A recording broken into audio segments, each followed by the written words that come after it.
सुनिए, मेरा नाम रोहन है। क्या आप मुझे बता सकती हैं कि आप कंप्यूटर से कौन कौन सी सेवाएं प्रदान करती हैं? हाँ बिल्कुल, मेरा नाम गीता है और जैसा कि आप देख रहे हैं कि मेरे पास इंटरनेट सुविधा युक्त एक कंप्यूटर है, जिसके जरिए मैं विभिन्न सेवाएं जैसे रेल टिकट की बुकिंग, विभिन्न प्रकार की सूचनाएं जानने में, बिजली व मोबाइल फोन के बिलों का भुगतान, बैंक से लेन देन, पैन कार्ड, पासपोर्ट का आवेदन आदि आदि सुविधाएं प्राप्त करा सकती हूँ। अच्छा, इसका मतलब मेरे गाँव वालों को इन कामों के लिए शहर जाने की जरूरत नहीं है? नहीं, बिल्कुल नहीं। यदि गांव में इंटरनेट युक्त कंप्यूटर सुविधा उपलब्ध है, तो गांव वालों को इन सुविधाओं को प्राप्त करने हेतु शहर जाने की आवश्यकता नहीं है। अरे, ये तो बहुत ही अच्छा है। मुझे पूरा विश्वास है कि यह सब जानकर गांव वाले भी मेरी तरह बहुत प्रसन्न होंगे। हाँ बिल्कुल, आप इन्हें गांव वालों को अवश्य बताइए। सुनिए, मेरा नाम राम प्रसाद है। आप कौन कौन सी ऑनलाइन सेवाएं प्रदान कर सकती हैं? क्या मेरे शहर गए बगैर आप मेरी बिजली बिल का भुगतान यहीं से करवा सकती हैं? मुझे यात्रा करने में बड़ी तकलीफ होती है। हाँ बिल्कुल, आप इतनी दूर गए बगैर अपना बिजली का बिल भुगतान यहीं से कर सकते हैं। ऐसा है तो ये मेरे लिए बहुत ही सुविधाजनक होगा। क्या आप कंप्यूटर के जरिए फसल के बाजारू भाव भी बता सकती हैं? हाँ बिल्कुल, मैं कंप्यूटर पर इंटरनेट के जरिए वर्तमान में फसल के भाव भी बता सकती हूँ। यह तो आश्चर्यजनक है कि हम ये सारी सुविधाएं गांव में भी प्राप्त कर सकते हैं। हाँ, इंटरनेट के जरिए ये सभी सुविधाएं आप अपने गांव में ही प्राप्त कर सकते हैं। मैंने सुना है कि आजकल इंटरनेट की सुविधा मोबाइल फोन पर भी उपलब्ध है। क्या ये सत्य है? हाँ रोहन, न केवल मोबाइल फोन बल्कि आजकल लोग स्मार्टफोन अथवा टैबलेट पर भी इंटरनेट कनेक्शन का उपयोग बहुत सारे कामों के लिए करते हैं। यह सब सुनने में बहुत रुचिकर लगता है। क्या आप मुझे कंप्यूटर, स्मार्टफोन और टैबलेट के बारे में सिखा सकती हैं? बिल्कुल रोहन, कृपया बैठ जाइए। मैं आपको कंप्यूटर, स्मार्टफोन और टैबलेट के बारे में और अधिक बताती हूँ। बाकी आप लोग भी बैठ जाइए, जिससे मैं आप सभी को डिजिटल यंत्रों के बारे में और अधिक बता सकूं। सबसे पहले हम यह सीखते हैं कि कंप्यूटर क्या है।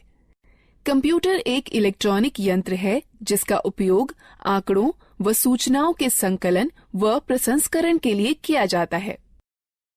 हम कंप्यूटर से क्या क्या कर सकते हैं? कंप्यूटर के जरिए मीलों दूर रहने वाले परिवार के सदस्यों व मित्रों से जुड़ा जा सकता है। रेल टिकट बुक कराए जा सकते हैं, बैंक खाते में लेन देन किया जा सकता है, सूचनाएं एकत्रित की जा सकती हैं, खेल खेले जा सकते हैं, गाने सुने जा सकते हैं और सिनेमा पिक्चर देखी जा सकती है। अब हम कंप्यूटर व उसके विभिन्न हिस्सों के बारे में सीखते हैं। A computer is divided into two parts, hardware and software. The computer and all the equipment connected to it are called hardware. Software is the set of instructions that the computer follows in performing a task. आपका मतलब है कि screen पर दिखने वाले सभी icons software होते हैं? हाँ रोहन, सॉफ्टवेयर कंप्यूटर में प्रोग्राम होते हैं जिनसे हम भांति भांति के काम करते हैं। अब हमें विभिन्न उपकरणों के विषय में जानना चाहिए जिनसे कंप्यूटर बनता है। कंप्यूटर के 3 अंग होते हैं। पहला इनपुट डिवाइस, दूसरा प्रोसेसिंग डिवाइस, तीसरा आउटपुट डिवाइस। जैसे एक ट्रैक्टर को चलने के लिए डीजल अथवा पेट्रोल की आवश्यकता होती है, ठीक उसी तरह कंप्यूटर में डाटा भरने, निर्देश अथवा सूचनाएं संकलित कर विभिन्न कार्य करने के लिए उपकरणों की आवश्यकता होती है। Devices which are used to insert data, instructions or information into a computer are called input devices. इन चित्रों को देखो, ये कुछ इनपुट डिवाइसें हैं जिनका प्रयोग कंप्यूटर में होता है।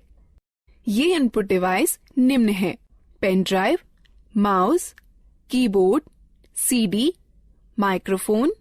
कीबोर्ड और माउस प्राथमिक इनपुट डिवाइसें हैं। यह बिल्कुल टाइपराइटर के कीबोर्ड की तरह दिखता है। हाँ, इसमें कुछ अतिरिक्त बटन अवश्य है। सामान्य कीबोर्ड के बटनों के साथ इसमें कुछ अंक एवं विशेष बटन अवश्य होते हैं। क्या आप मुझे बताएंगी कि इन विशेष बटनों का प्रयोग किस लिए किया जाता है? अंक बटनों की सहायता से कैलकुलेटर की भांति कंप्यूटर में अंक भरे जाते हैं। नेविगेशनल बटन मार्गदर्शक बटन होते हैं जो मॉनिटर पर पेज देखने में सहायक होते हैं। प्रोग्राम में पेज अप बटन विषय के दिखने वाले भाग और कर्सर को स्क्रीन पर आगे बढ़ाता है। प्रोग्राम में पेज डाउन बटन विषय के दिखने वाले भाग और कर्सर को स्क्रीन पर पीछे करता है। प्रोग्राम में होम बटन कर्सर को विषय के आरंभ में ले जाता है। प्रोग्राम में एंड बटन कर्सर को विषय के अंतिम लाइन में ले जाता है। प्रोग्राम में ये तीनों बटन संपादन बटन कहे जाते हैं जो कंप्यूटर में पठनीय विषय में संशोधन करने में सहायक होते हैं। ज्यादातर लेख संपादन प्रोग्रामों इंसर्ट बटन का प्रयोग किसी लेख में शब्दों को भरने और लिखावट पर शब्दों के पुनर्लेखन में होता है। डिलीट बटन लेख संपादन प्रोग्रामों में एक एक कर अक्षर दाईं ओर मिटाता है। बैकस्पेस बटन लेख संपादन प्रोग्रामों में एक एक कर अक्षर बाईं ओर मिटाता है। ये 4 बटन किस काम के लिए प्रयोग किए जाते हैं? ये चारों बटन दिशा निर्देशक बटन कहलाते हैं। ज्यादातर लेख संपादन प्रोग्रामों में ऊपर की तरफ तीर के निशान वाला बटन कर्सर को स्क्रीन पर ऊपर की ओर ले जाता है। ज्यादातर लेख संपादन प्रोग्रामों में नीचे की तरफ तीर के निशान वाला बटन कर्सर को स्क्रीन पर नीचे की ओर ले जाता है। ज्यादातर लेख संपादन प्रोग्रामों में बाईं की तरफ तीर के निशान वाला बटन कर्सर को स्क्रीन पर बाईं की ओर ले जाता है। ज्यादातर लेख संपादन प्रोग्रामों में दाईं की तरफ तीर के निशान वाला बटन कर्सर को स्क्रीन पर दाईं की ओर ले जाता है। क्या तुम F1 से F12 तक के बटनों को देख रहे हो? यह बटन फंक्शन बटन कहलाते हैं। यह बटन कंप्यूटर पर सक्रिय प्रोग्राम के अनुसार निर्दिष्ट किए गए विशेष कार्य को निष्पादित करते हैं। ज्यादातर प्रोग्रामों में एस्केप बटन चल रही प्रक्रिया समाप्त कर देता है। कंट्रोल और अल्टरनेट बटन क्रिया परिवर्तन बटन हैं, जो ज्यादातर प्रोग्रामों में विशिष्ट कार्य और माउस की क्रिया को या तो परिवर्तित कर देते हैं या तो बढ़ा देते हैं। विंडो बटन विंडोज के स्टार्ट मेनू को सक्रिय कर देता है। यह बिल्कुल वैसे ही होता है जैसे कि टास्क बार के स्टार्ट बटन पर क्लिक करने से होता है। अब तक हमने कीबोर्ड के विभिन्न बटनों के बारे में सीखा। अब हम माउस के बारे में सीखते हैं। माउस एक दिखाने, निर्देशन करने वाला यंत्र है जिसका प्रयोग कंप्यूटर स्क्रीन पर दिखने वाले विषय आइकन्स को इंगित कर उनसे परस्पर संबंध बनाने में होता है। आप देखेंगे कि जैसे ही माउस चलाया जाता है वैसे ही माउस चलाए जाने की दिशा में एक छोटा तीर स्क्रीन पर चलता है। इस तीर को पॉइंटर कहते हैं। पॉइंटर की सहायता से कंप्यूटर को प्रक्रिया के लिए डाटा व निर्देश उपलब्ध कराए जा सकते हैं। माउस पर 2 बटन भी होते हैं, बायां बटन और दायां बटन। माउस के दोनों बटनों के बीच में एक घूमने वाला चक्का भी होता है, जिसकी मदद से प्रलेख या डॉक्यूमेंट और वेब पेज पर आसानी से चला जा सकता है। ये माउस द्वारा किए जा सकने वाले कुछ कार्य हैं।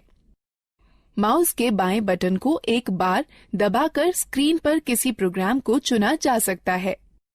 माउस के बाएं बटन को लगातार 2 बार बिना किसी अंतराल के दबाकर क्लिक कर किसी प्रोग्राम के अंदर प्रवेश किया जा सकता है।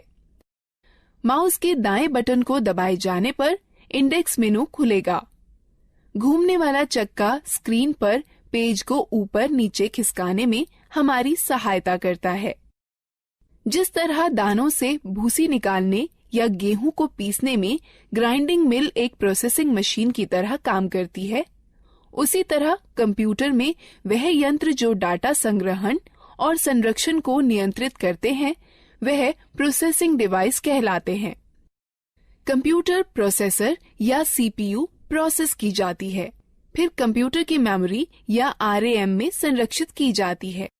जिस तरह दानों से भूसी निकालने या गेहूं को पीसने में ग्राइंडिंग मिल एक प्रोसेसिंग मशीन की तरह काम करती है, जिस तरह अनाज और भूसे को अलग अलग करने वाला थ्रेशर एक आउटपुट मशीन है, उसी तरह कंप्यूटर के साथ परिणाम को दिखाने के लिए जो यंत्र प्रयोग में लाए जाते हैं उन्हें आउटपुट यंत्र कहते हैं।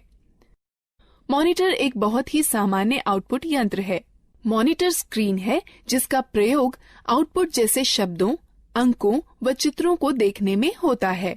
मॉनिटर दो तरह के होते हैं, कैथोड रे ट्यूब और फ्लैट पैनल डिस्प्ले।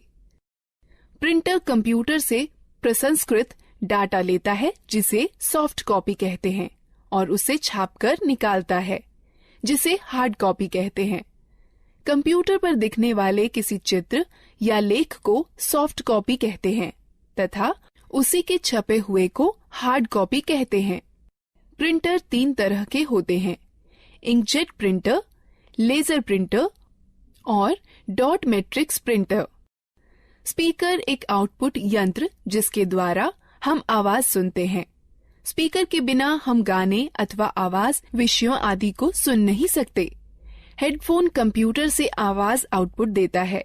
ये स्पीकर की तरह होते हैं किंतु इन्हें कानों पर पहना जाता है, इसलिए एक समय में केवल एक ही व्यक्ति आउटपुट सुन सकता है। प्रोजेक्टर एक आउटपुट यंत्र है जिससे किसी लेख या चित्र को समतल स्क्रीन पर दिखाया जाता है। अधिकतर प्रोजेक्टर का प्रयोग सम्मेलनों में या प्रस्तुतिकरण में होता है जिसके द्वारा प्रदर्शित होने वाले कई लोग एक साथ देख सकते हैं। अब तक हमने कई तरह की इनपुट प्रोसेसिंग व आउटपुट डिवाइसों के बारे में जाना है। अब हम लोग मजेदार गतिविधि में भाग। प्रत्येक प्रश्न के लिए सही विकल्प चुनें। सही है, अच्छा प्रयास।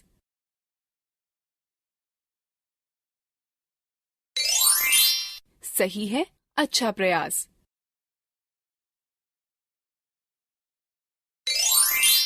सही है, अच्छा प्रयास। सही है, अच्छा प्रयास। दीदी, कंप्यूटर सारा डाटा कहाँ संचित करता है? जिस तरह तुम्हारा दिमाग बहुत सी आवश्यक चीजों को याद रखने में तुम्हारी मदद करता है, उसी तरह कंप्यूटर डाटा संचित करता है जिसे कंप्यूटर मेमोरी कहते हैं। कंप्यूटर की मेमोरी दो तरह की होती है, प्राथमिक अथवा मुख्य मेमोरी और द्वितीयक मेमोरी। मुख्य प्राथमिक मेमोरी बहुत तेज है, इसे रैम कहते हैं। इसका अर्थ रैंडम एक्सेस मेमोरी अथवा रैम होता है। कंप्यूटर की गति रैम पर निर्भर करती है। डाटा और निर्देश मुख्य मेमोरी में संचित रहते हैं, जहां से ये प्रोसेस कर रिजल्ट प्राप्त करने के लिए सीपीयू में पुनः प्राप्त किए जा सकते हैं। रैम वह मेमोरी होती है जहां सारे प्रोग्राम संचित किए जाते हैं। कंप्यूटर की गति रैम पर निर्भर होती है। कैश मेमोरी वह मेमोरी है जो रैम का अंग होती है और प्रोसेसर के बहुत पास होती है। इसका प्रयोग प्रोसेसिंग गति को सुधारने में किया जाता है। प्राथमिक मेमोरी सीमित होती है, इसलिए असीमित डाटा को सुरक्षित करने के लिए द्वितीयक मेमोरी का प्रयोग करते हैं। चूंकि कंप्यूटर द्वितीयक मेमोरी पर सुरक्षित डाटा को सीधे प्रोसेस नहीं कर सकता, अतः प्रोसेस करने के लिए पहले रैम पर उसकी नकल तैयार की जाती है। ये कुछ डिवाइस हैं जो द्वितीयक मेमोरी की तरह कार्य करती हैं: पेन ड्राइव, हार्ड डिस्क और डीवीडी। तो एक कंप्यूटर डाटा को अपनी मेमोरी में कैसे सुरक्षित करता है? कंप्यूटर सभी सूचनाएं केवल दो अंकों 0 और 1 में संचित करता है। एक अकेली बाइनरी डिजिट अर्थात 1 अथवा 1 0 को बिट कहते हैं। 8 बिट्स के ग्रुप को एक बाइट कहते हैं। इस सारणी को देखो, इसमें बिट्स और बाइट्स के बीच के संबंध को दिखाता है। निर्देश जो कार्य पूरा करने और हार्डवेयर को नियंत्रित करने के लिए प्रयोग किए जाते हैं, सॉफ्टवेयर कहलाते हैं। सॉफ्टवेयर प्रोग्राम्स निर्देशों का योजनाबद्ध क्रमवार समूह है जो कंप्यूटर को निर्देशित करते हैं कि क्या करना है और कैसे करना है। सॉफ्टवेयर दो प्रकार के होते हैं, एप्लीकेशन सॉफ्टवेयर और सिस्टम सॉफ्टवेयर। एप्लीकेशन सॉफ्टवेयर वो प्रोग्राम होते हैं जो उपयोगकर्ता को कंप्यूटर में विशिष्ट कार्य को पूरा करने में मदद करते हैं। माइक्रोसॉफ्ट वर्ड और open office draw application software के उदाहरण हैं, जो प्रोग्राम कंप्यूटर हार्डवेयर से सीधे जुड़े होते हैं। सिस्टम सॉफ्टवेयर कहलाते हैं। कंप्यूटर चलाने के लिए आपको एक ऑपरेटिंग सिस्टम की आवश्यकता होती है, जो एक सिस्टम सॉफ्टवेयर है। हमारे आगे बढ़ने से पहले इस एक्टिविटी में भाग लेते हैं। प्रत्येक प्रश्न के लिए सही विकल्प चुनें। सही है, अच्छा प्रयास।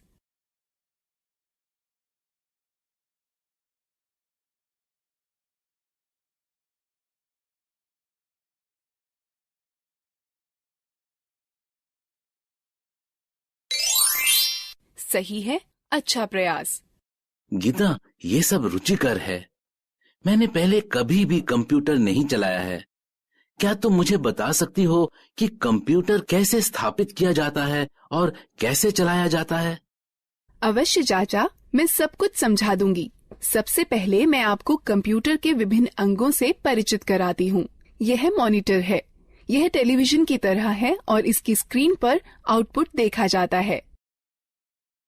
यह सिस्टम बॉक्स है। इसमें सेंट्रल प्रोसेसिंग यूनिट अर्थात सीपीयू होता है। यह सीपीयू ही कंप्यूटर का मुख्य दिमाग होता है। यह कीबोर्ड और माउस हैं। यह दोनों इनपुट डिवाइस हैं, जिसके द्वारा कंप्यूटर में डाटा भरा जाता है। कंप्यूटर को जोड़ने के लिए सबसे पहले उसे मेज पर रखिए। तब सिस्टम बॉक्स के बगल में मॉनिटर रखिए। सिस्टम बॉक्स के पीछे का भाग देखिए। इसमें विभिन्न डिवाइसें जोड़ने के लिए खांचे बने हैं, जिन्हें पोर्ट कहते हैं। अब इस तरह से मॉनिटर सिस्टम से जोड़ा जाता है। सिस्टम बॉक्स वीडियो पोर्ट को वीजीए पोर्ट कहते हैं। इससे मॉनिटर को जोड़ने वाले तार को वीजीए केबल कहते हैं। वीजीए केबल के एक सिरे को सिस्टम के वीजीए पोर्ट से तथा दूसरे को मॉनिटर से जोड़ा जाता है। कीबोर्ड दो प्रकार के कनेक्टर वाले होते हैं, PS2 कनेक्टर अथवा USB कनेक्टर। कीबोर्ड को कनेक्ट करने के लिए उसके कनेक्टर को सिस्टम के उपयुक्त पोर्ट में जोड़ा जाता है। माउस 3 प्रकार के कनेक्टर वाले होते हैं, PS2 कनेक्टर, USB कनेक्टर अथवा सीरियल कनेक्टर। माउस को कनेक्ट करने के लिए उसके कनेक्टर को सिस्टम के उपयुक्त पोर्ट में जोड़ा जाता है। उसी तरह यदि आप प्रिंटर को जोड़ना चाहते हैं तो उसके कनेक्टर, जो इन दो में से किसी एक प्रकार का हो सकता है, समानांतर पोर्ट अथवा USB पोर्ट को सिस्टम के उपयुक्त पोर्ट में जोड़ दें। अब हम कंप्यूटर को बिजली के मेन बोर्ड से कैसे जोड़ सकते हैं? कंप्यूटर 2 बिजली सप्लाई के तारों के साथ आता है। एक बिजली सप्लाई तार को सिस्टम यूनिट के बिजली सप्लाई प्लग में तथा दूसरे तार को मॉनिटर के पोर्ट से प्लग करें। उसके बाद दोनों तारों को बिजली के पोर्ट से या UPS से जोड़ें। क्या आप हमें दिखा सकती हैं कि कंप्यूटर को कैसे जोड़ते हैं? बिल्कुल। कंप्यूटर चालू करने के लिए निम्न कार्यवाहियों का अनुसरण करें। पहले सिस्टम यूनिट व मॉनिटर दोनों की बिजली सप्लाई चालू करें। तब सिस्टम यूनिट का पावर बटन दबाकर उसे चालू करें व मॉनिटर का पावर बटन दबाकर उसे चालू करें। अब कुछ क्षण इंतजार करें और देखें कि मॉनिटर पर डिस्प्ले आने लगा है। इसे बूट स्क्रीन कहते हैं। धीरे धीरे सभी सॉफ्टवेयर लोड हो जाएं तो कंप्यूटर प्रयोग के लिए तैयार है। धन्यवाद गीता। पहली बार न केवल कंप्यूटर को देखा है बल्कि उसे चालू करना भी सीखा है। हाँ, कंप्यूटर के विषय में यह सब बताने के लिए धन्यवाद दीदी। अब क्या आप हमें मोबाइल फोन व टैबलेट के बारे में भी बता देंगी? बिल्कुल रोहन, मैं तुम्हें सिखाऊंगी कि मोबाइल फोन व टैबलेट कैसे चलाते हैं। हाँ, मैं भी इन चीजों के बारे में सीखना चाहता हूँ। पहले हम मोबाइल फोन व टैबलेट के विभिन्न अंगों, कार्यों व उपयोगों के बारे में जानते हैं। जैसे आप जानते हैं कि बेसिक मोबाइल फोन एक ऐसा यंत्र है जिससे आप कॉल कर सकते हैं, कॉल प्राप्त कर सकते हैं व मैसेज लिखकर भेज सकते हैं व प्राप्त कर सकते हैं। आधुनिक मोबाइल फोनों में कई तरह की विशेषताएं होती हैं, जैसा कि इंटरनेट, खेल, कैमरा, वीडियो गेम और मार्ग निर्देशन प्रणाली। यह फोन स्मार्टफोन कहलाते हैं। कुछ मोबाइल फोनों में 2-2 सिम कार्ड एक साथ ही फिट हो जाते हैं। इन्हें डुअल सिम फोन कहते हैं। फोन के विभिन्न अंगों को देखें।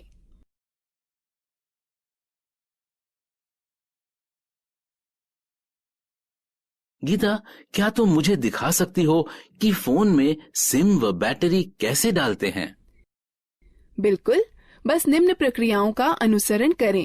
पहला, फोन को स्विच ऑफ कर दें और पीछे का कवर निकाल दें। उसके बाद फोन की बैटरी निकाल दें।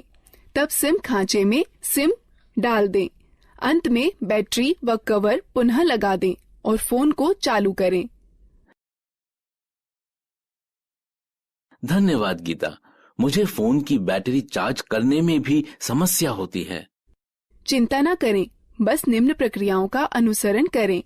पहला, चार्जर को दीवार पर बिजली के बोर्ड में लगाएं। तब चार्जर को फोन में लगाएं। कुछ समय बाद जब मोबाइल बैटरी फुल दिखाए तो पहले चार्जर को फोन से निकालें, फिर दीवार से निकालें।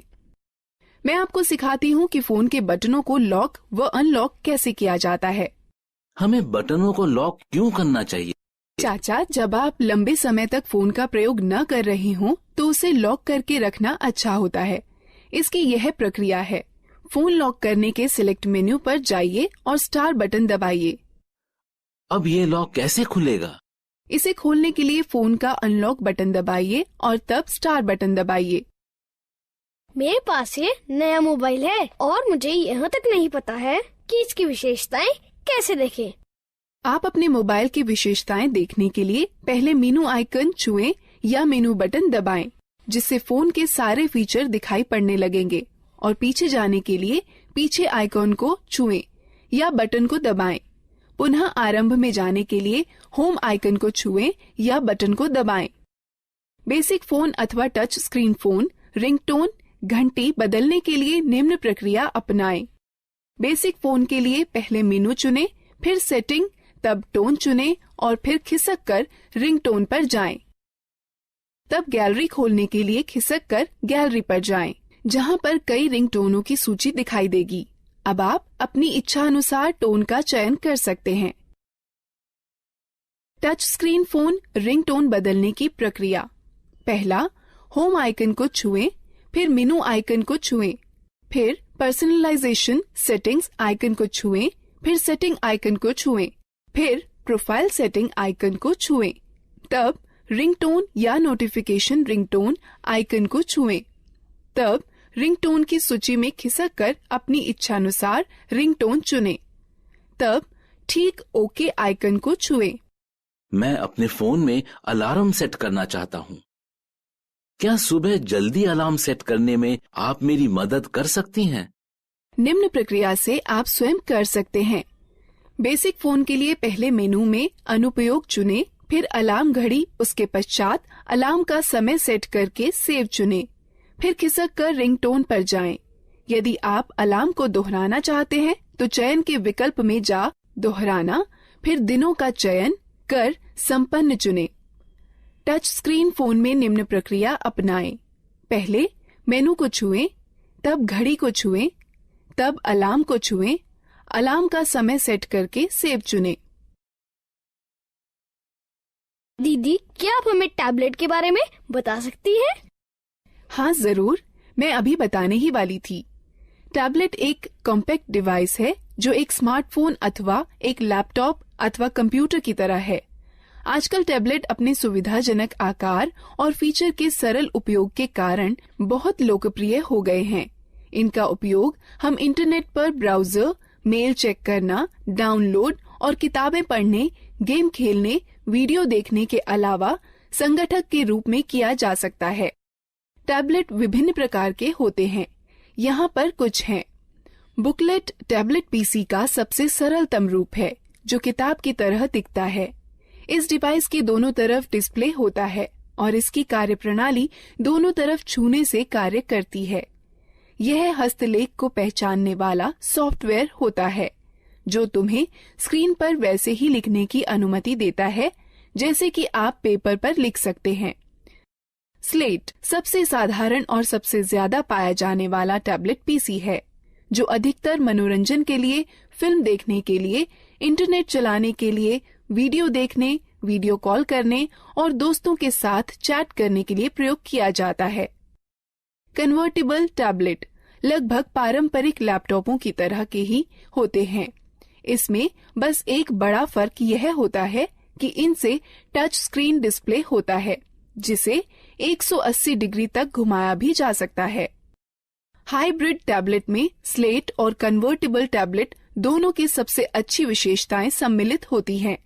हाइब्रिड टैबलेट अलग हो सकने वाले कीबोर्ड के साथ आते हैं, जो कि दिए गए स्लॉट के जरिए स्लेट पीसी में जोड़कर टैबलेट पीसी में बदले जा सकते हैं। एक रग्ड टैबलेट उन उपयोगकर्ताओं के लिए अच्छा है जो कठिन वातावरण परिस्थितियों में कार्य करते हैं। इनके अंदर की हार्ड ड्राइव झटकों को सहन करने वाली और इनका सुरक्षात्मक कवच इन्हें काफी टिकाऊ बनाता है। यह एक बात आपके लिए ध्यान में रखना अति आवश्यक है कि प्रथम बार इनका उपयोग करने से पूर्व इनकी बैटरी को कम से कम 6 से 7 घंटे चार्ज करना चाहिए, जब तक कि बैटरी पूर्ण रूप से चार्ज न हो जाए। हम बैटरी कैसे चार्ज करते हैं? इन चरणों का अनुसरण करो। पहला, केबल को चार्जिंग हेड में लगाएं और प्लग को स्टैंडर्ड एसी पावर में लगा दें। डिवाइस अपने आप चार्ज होने लगती है। डिवाइस के पूरा चार्ज होने के बाद चार्जर को प्लग से हटा देना चाहिए। डिवाइस में ऊर्जा संरक्षण हेतु पावर सेव बटन को दबाकर स्क्रीन को बंद किया जा सकता है। स्क्रीन को पुनः चालू करने के लिए यह प्रक्रिया दोबारा करें। डिवाइस को बंद करने का सही तरीका क्या है? जब आपको डिवाइस बंद करनी हो तो निम्न चरणों का अनुसरण करें। पहले, पावर बटन को कुछ क्षण के लिए दबा कर रखें। तब टैबलेट को बंद करने के लिए मेनू खुलने पर दिखाई देगा। तब पावर ऑफ पर टच कर डिवाइस को बंद करें। एक टैबलेट की होम स्क्रीन एप्लीकेशन फंक्शन मेनू के लिए स्टार्टिंग पॉइंट है। आप अपनी होम स्क्रीन को एप्लीकेशन आइकन्स शॉर्टकट फोल्डर को जोड़ करके कस्टमाइज कर सकते हैं। अतिरिक्त डिस्प्ले स्क्रीन के लिए स्क्रीन को दाएं अथवा बाएं खिसकाएं। तो तुमने सीखा कि कैसे लैपटॉप, कंप्यूटर, मोबाइल फोन और टैबलेट को इस्तेमाल करते हैं। अब हम इस प्रक्रिया में भाग लेते हैं। प्रत्येक प्रश्न के लिए सही विकल्प चुनें। सही है, अच्छा प्रयास।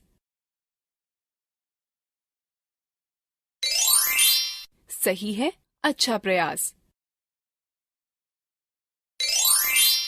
सही है, अच्छा प्रयास।